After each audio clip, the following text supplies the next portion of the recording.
I decided that I was going to join the military as an Apache helicopter mechanic, and then not making anything to winning the McAfee Telesales Cup Award. You have to continue and improve and better yourself. It's not just what you know, it's actually doing it and putting it into practice. Powerful. Yeah. Powerful. Who says tech can't be human?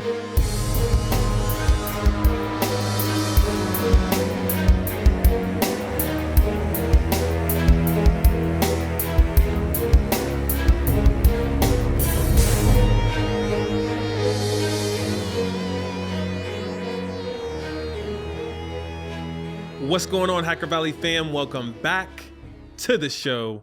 With me today, I have someone in person in a studio. It feels good to be back in person. My guest today is Andrew Forgie, Regional Sales Manager at Armis. Andrew, thank you so much for taking some time out and joining the podcast. Yeah, awesome, Ron. I'm excited to be here. Thank you guys for having me out. Looking forward to the discussion. Yes.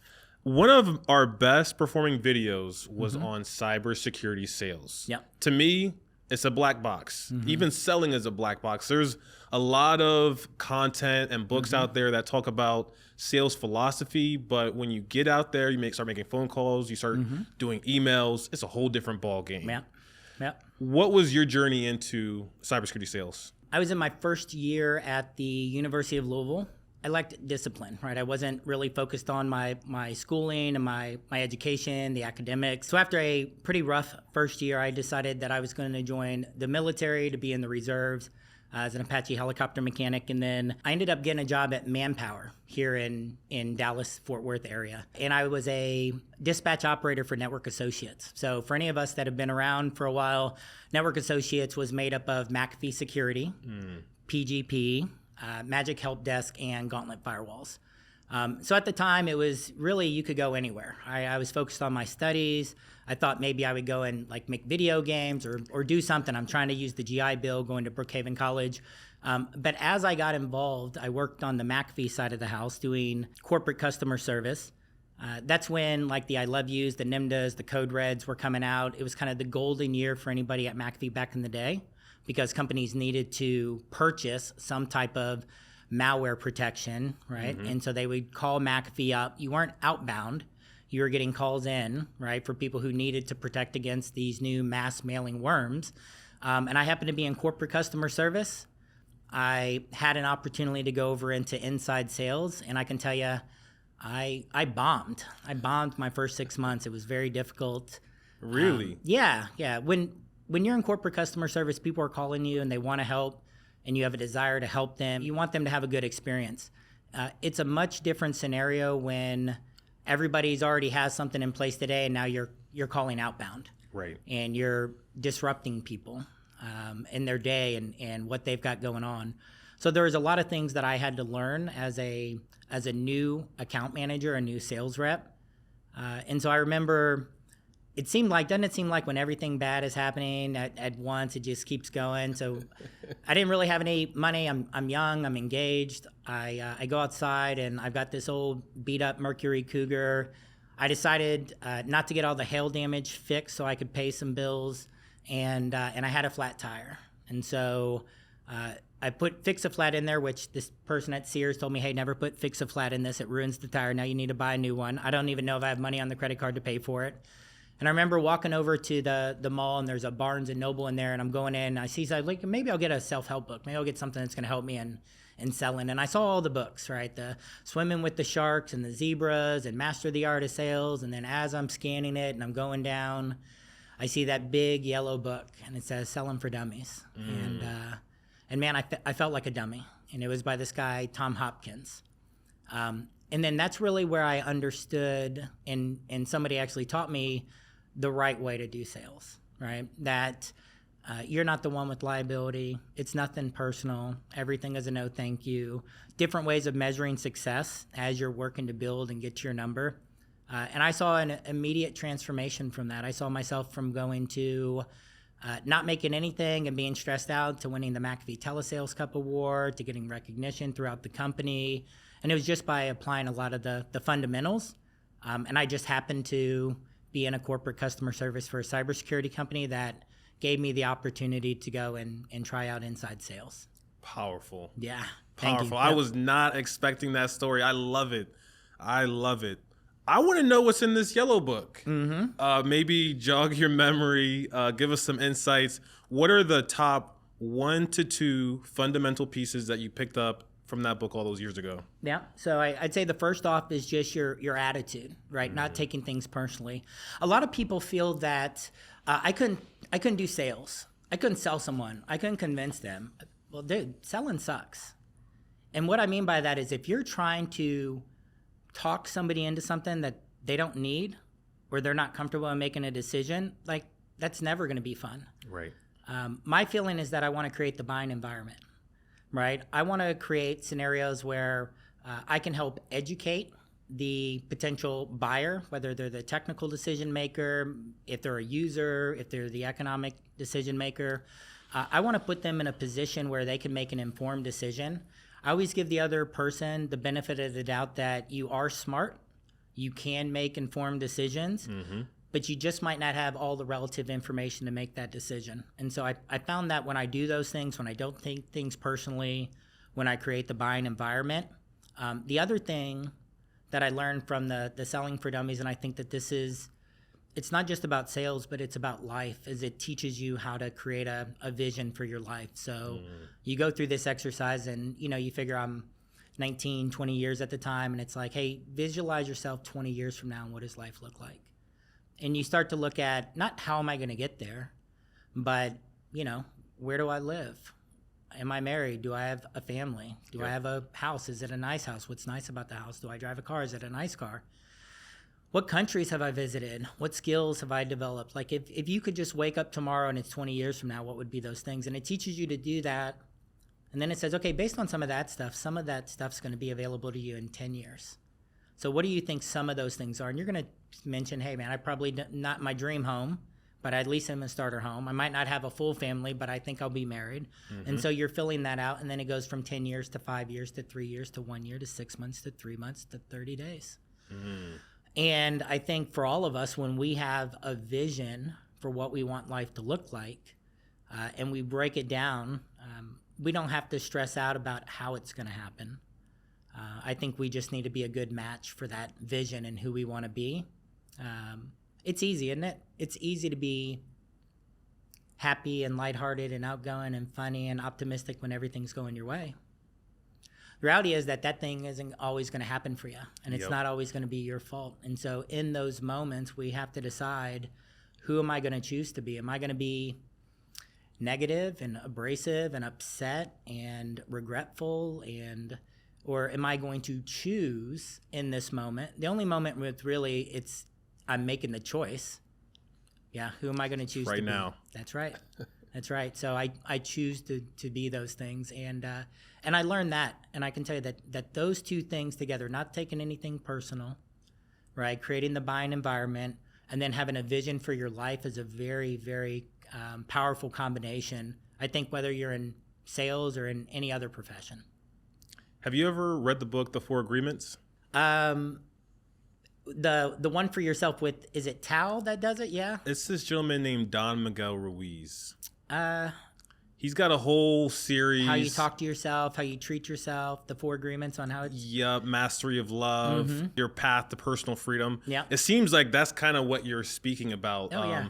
For anyone that hasn't read the 4 agreements or wants to check it out, I'll give you a quick rundown as to what those 4 agreements are. The first one is be impeccable with your word. Yeah. You don't want to lie. You want to have integrity with what you do. And that's kind of what you're describing as well, is like, hey, I can't take this personally, which is actually agreement number 2. Don't take things personally. Yeah. Agreement number 3, don't make assumptions. If you make assumptions, that means you're personalizing it in some way, because you're assuming your information is correct or your intuition is correct, but it's just information. It's just data points, and you choose how you want to feel. And then the last agreement is always do your best. Yeah. And with where you're at now, it kind of sounds like you followed these 4 agreements, but especially the one that you were speaking about, don't take things personally, look at yourself with a vision. Looking back 20 years ago, would you see the person that you are today? Would the younger version of you be like, that's me. That's exactly what I was hoping to do, or at least something similar. Yeah, I would even say that it was hard to tell that I would be this person, right? Yep. And I'm by no stretch of the imagination perfect, right? It's not just what you know, it's actually doing it and putting it into practice. I'm actually going through a whole 28-day thing at the start of January that is around gratitude and exercise and water and prayer and vitamins and meditation. Boy, you do that for 28 days. I'm on day, 17 right now? Life is really, really good. Yeah. And it's easy for everyone to say, well, don't think negative when negative things happen. Look, you're not in their head. Yep. Right. You don't know all the insecurities. You don't know if they felt like they made a bad decision and how they're replaying that.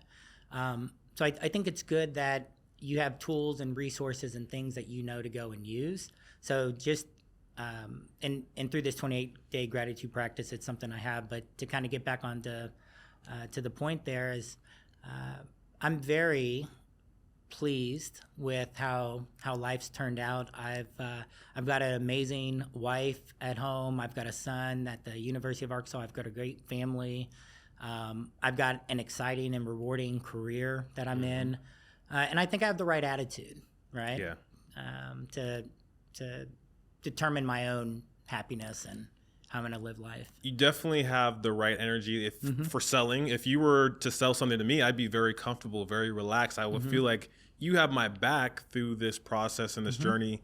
When I was practicing cybersecurity as an architect, I always use the same salespeople. Yeah. I'm sure that that's probably been the case for you. I'm not sure how many jobs you've had over the course of your career, but I see that a lot with people in the field of cybersecurity and in the sales industry that when they leave company A and go to company B, they have a lot of their portfolio that come along with them because they believe in their ideas. If you believe in this company, then I at least want to give them a demo and check them out. Yeah, you bring up such a great point. So Armis is my first venture into the cybersecurity startup, right? So they were founded in 2015, came out of stealth in 2017. I joined March of 2020.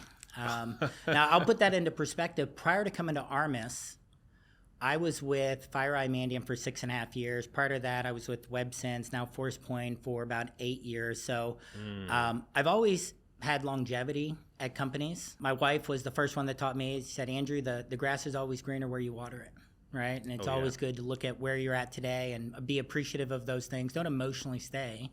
Right? If it's time to grow and move on, then you need to do that. And what I learned about in the cybersecurity, to get back to your point about people working with people that they know and they trust and they like to be around, is when I came into the cybersecurity startup world, I had success. The companies that worked with me when I was at WebSense, the companies that worked with me at FireEye, and I should say more the people. I'm a big believer companies come and go, people take care of people. So those relationships, they were at least willing to hear what it was that we were doing and if it's something that we could potentially help them solve for. I've seen a lot of people who maybe were at a more prestigious or more well-known cybersecurity company. Look, we could say a Palo, a Tanium, even people that came over at the same time I did from FireEye Mandiant, and they didn't make it.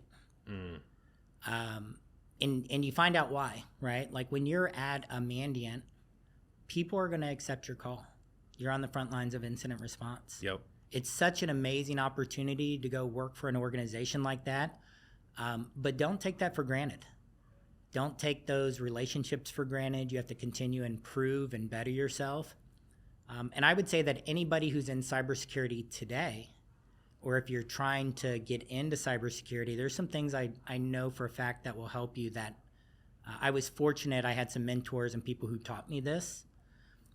Most cybersecurity sales reps today, if you ask them, so how does security work?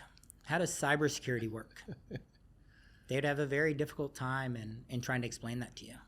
They would call their sales engineer. Yeah, and even the sales engineers. If you ask the sales engineer, hey, can you help explain this to me? Can you help me? What communicates risk? It's a different conversation. You know? So I can tell you, I went from McAfee. I was doing inside sales. I had a lot of success on doing the inside, on the fundamentals, and just making sure that I had the best follow-up. I was out hustling everyone else. I knew our product. I knew our competitors' product.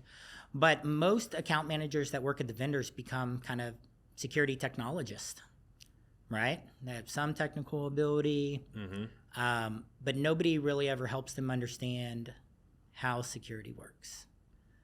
Security is a discipline. We're not putting a blinking box in the data center. It's not this agent that I installed. Yep. It's based off of protection, detection, and response, right? We have protective controls, whether they're firewalls or endpoint agents, things that are there to reduce the attack surface. We still need to conduct business, so there's ways that data and information and resources are going to flow in and out of that environment. I need detective controls in there to identify things that could be at a potential risk to the business. And then I need an appropriate response. And for those technology sales reps, you also understand it's not just technical controls. There's administrative controls.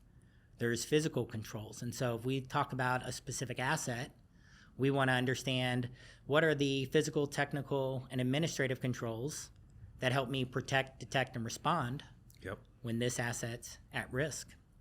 For anybody that's on the partner side of the house, for anybody who's new to cybersecurity, it's your first cybersecurity gig, you're a practitioner, you're walking into your new company, ask yourself 3 questions. Ask your CISO these questions. The first question is the most simplest thing. Number 1, what are we trying to protect?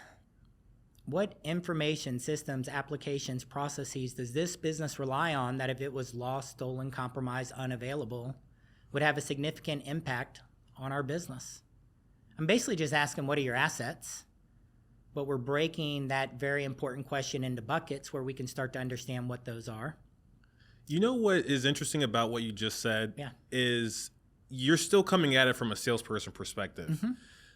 A lot of cybersecurity practitioners don't have the salesperson perspective where they're not selling a product. They're just trying to use their knowledge and information and apply it towards an organization. But I think that that's a really strong mindset that cybersecurity practitioners should have is how do I sell to my company? Like in a way, the person that works at the company doing enterprise security is a sales engineer. They're a channel partner. They're the one working with several vendors, bringing them in and making sure that their controls are optimized for their environment. Well, and so we have those, right? We have different responsibilities to the organization, to the program. It's a team, right? Like, sure, sometimes the running back turns into the wide receiver, right? But the wide receiver never turns into like offensive tackle or something like that. Like, we all have a role. So you've got your security engineers, you've got your analysts, you've got your threat intel people, you've got managers, you've got a vision and a strategy that you're trying to execute towards. And sometimes, like I've learned through my experience, when I say, what are we trying to protect? Here's a freebie for you. It's not the best idea to sit down with the security engineer at an organization and ask him what he's trying to protect. Hey, bro, I just want to make sure that your product doesn't bring down the network, or that this is easy. It's not, it integrates with what we have today. It's not cumbersome. It works. It doesn't break. Like, you have to be relative to the people that you're meeting with and meet them with where they're at and what they care about. It doesn't hurt to take on some of your own technical learning. It doesn't hurt to sit down with your engineer and get comfortable with doing whiteboard. The more confidence that you have, the more effective you're going to be in those meetings. So understanding the terminology. And what are you going to offer back? That's always a big thing for me.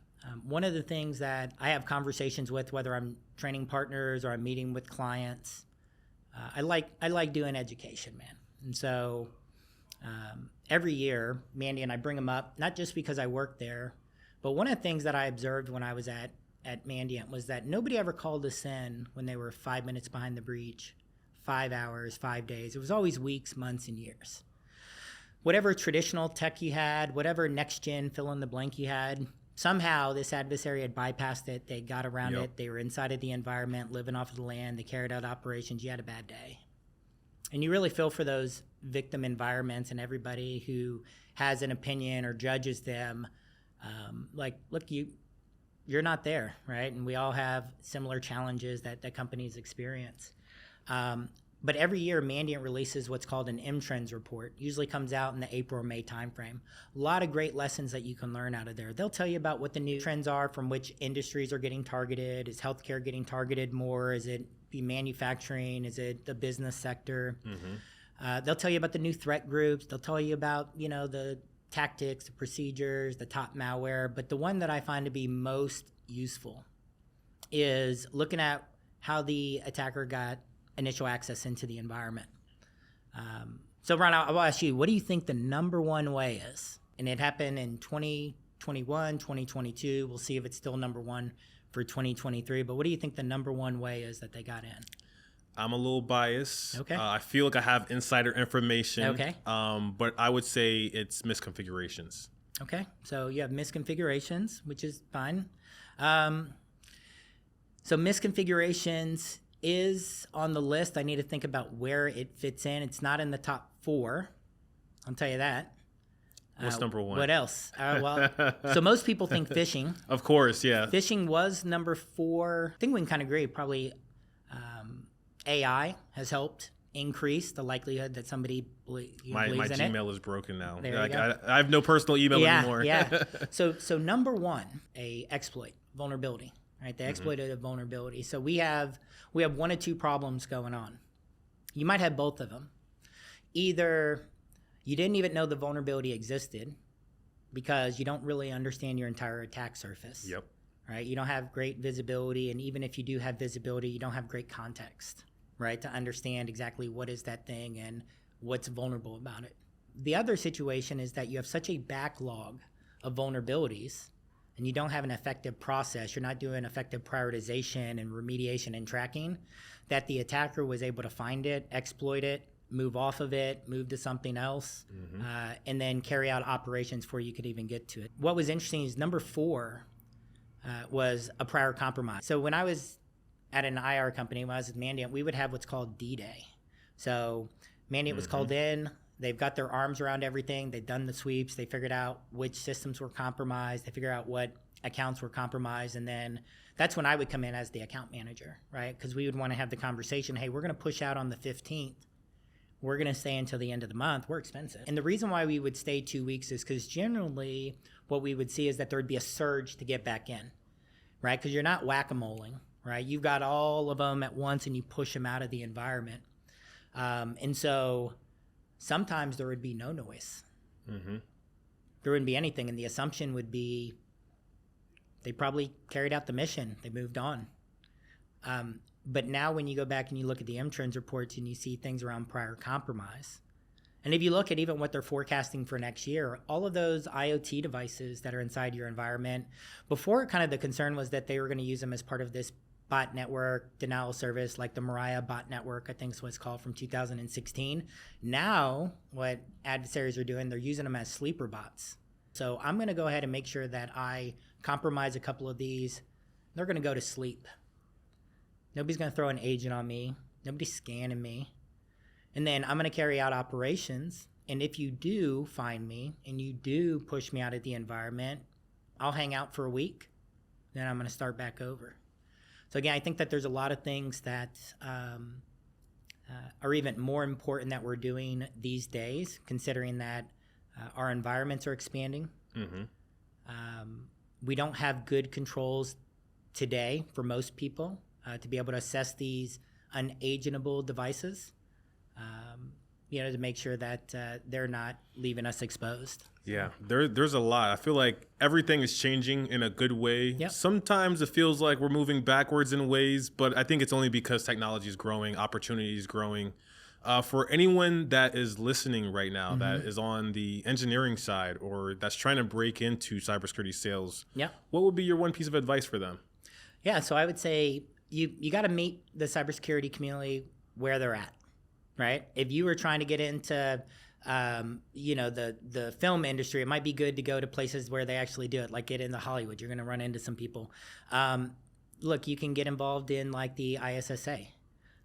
What about on the sales side? So on the sales side, I would say that one, if you have the drive and desire, you have a couple of different options. You can go and Look for the partners that are doing cybersecurity sales. Really broaden your knowledge. There's enough people in cybersecurity sales that if you ask around, do you know anybody in cybersecurity sales? We're all willing to help. The other recommendation that I would have for anybody is if you're trying to break into that industry, know something about the industry, know who's out there, what they do. If you could work anywhere, like who's the top 1 or 2 that you would go work for? Mm-hmm.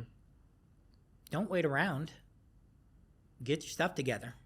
Put it together. Reach out. Find out who those people are. Ask around. Find the people that are trying to do it. Look, find me on LinkedIn. I am always willing to help people who are willing to help themselves. Yep. So if that's you and you have that drive and desire and you're looking for a good mentor, I promise you, if you reach out to me and you have this interest, I'm willing to spend the time to give you some advice, who to talk to, and we can talk about a strategy to help you get into this space. Powerful. That's very kind of you as well to invite our audience to reach out. And I would highly encourage anyone to reach out to you and learn more about you. Not only is Andrew a guest on the show right now, but he's also going to be a sponsor for our event coming up February 8th at the Sandman Hotel. We're actually doing a little bit of a content day with bringing together cybersecurity vendors and cybersecurity leaders all under one roof. If you don't know Andrew, you got to get to know him. Be sure to check out his link to his social in the description or show notes wherever you're listening or watching. Also, be sure to check out Armis, give them a follow. And with that, we will see everyone next time.